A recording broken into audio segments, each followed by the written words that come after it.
পাড়ার দোকানে দাঁড়িয়েছিলাম মুদিখানার ফর্দ দিয়ে। একটি বছর 6-7-এর বাচ্চা এসে 5 টাকার একটা কয়েন দিয়ে বলল, দুটো ললিপপ দাও না কাকু। দোকানদার একটা ললিপপ দিয়ে বলল, 5 টাকায় একটা ললিপপ হয়, দুটো নয়। ছেলেটার মুখটা কাচুমাচু হয়ে গেল। দুবার লজেসটা হাতে ঘুরিয়ে বলল, তাহলে রেখে দাও, 5 টাকায় দুটো হবে এমন কোনো লজেস দাও আমায়। আমি বললাম, আর একটা ললিপপ দিয়ে কি করবে তুমি? পুচকে মিষ্টি করে বলল, আমার মা খাবে তো। আমি বললাম, ওহো, তুমি দুজনের জন্য লজেস কিনতে এসেছো? সে বলল, না, মা বলেছে একটা লজেস কিনতে আমার জন্য। মা খাবে না বলেছে, বলেছে তুই খেলেই আমার খাওয়া হয়ে যাবে। কিন্তু সেটা কি করে হবে? মায়ের মুখ আলাদা, জিভ আলাদা, পেটটাও তো আলাদা। আমি খেলে মা কি করে বুঝবে এটা মিষ্টি না টক? তাই কখনো হয়? আমি বললাম, ঠিকই তো, মা তো আলাদা মানুষ, তার খিদে পাই, লজেস খেতেও ইচ্ছে করে। আমি তোমায় একটা ললিপপ কিনে দিই, তুমি ওইটা নিয়ে যাও। সে ছেলে কিছুতেই রাজি নয়, গো ধরে দাঁড়িয়ে বলল, না লাগবে না, আমি আজকে অন্য লজেস নিয়ে যাই, আবার কাল 10 টাকা এনে দুটো ললিপপ কিনে নিয়ে যাব। আমি বললাম, বেশ, তোমার টাকায় তুমি মায়েরটা কেনো, আর আমি তো তোমার একটা আন্টি হই, তাই আমি একটা কিনে দিই তোমায়। একটু ভেবে বলল, না না, আমি নেব না। কি জেদ ওইটুকু ছেলের, কিছুতেই নিল না। অবশ্য আত্মসম্মান বোধটা থাকা ভালো।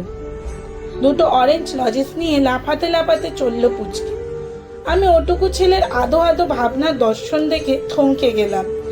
সব মায়েরাই বলে, তুই খেলেই আমার খাওয়া হয়ে যাবে। আসলে দিন শেষে সকলের শখ পূরণ করতে করতে মায়েরা ভুলেই যায় সেও একদিন অরেঞ্জ লজেসের টক মিষ্টি স্বাদটা খুব পছন্দ করত, অথবা মেয়ে বেলায় ঘরের কোণে বসে বাবার বকুনি খেয়ে ললিপপ পেয়েই কান্না ভুলত। মায়েরা অনেক কিছুরই স্বাদ ভুলে যায়।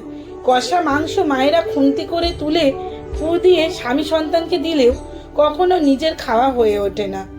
পুচকে কি সুন্দর করে বলল, মায়ের মুখ আলাদা, জিভ আলাদা, পেটটাও তো আলাদা। তাই আমি খেলে কি করে মায়ের পেট ভরবে?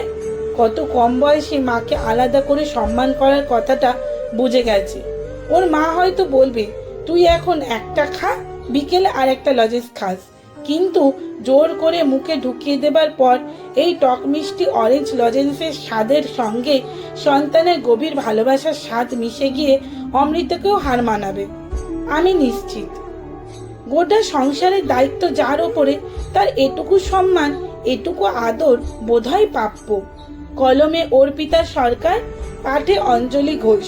লেখাটি কেমন লাগলো অবশ্যই কমেন্টে জানাতে কিন্তু একদমই ভুলবেন না। আর যদি ভালো লেগে থাকে তাহলে ছোট্ট একটি লাইক ও শেয়ার করা অনুরোধ রইল আপনাদের কাছে। আর হ্যাঁ, ভিডিওটি কে কোথা থেকে দেখছেন সেটাও কিন্তু কমেন্টে জানাতে একদমই ভুলবেন না। আর যদি আপনাদের এই একটি কমেন্ট আমাকে অনেক বেশি উৎসাহিত করে, এটা তো আপনারা জানেনই।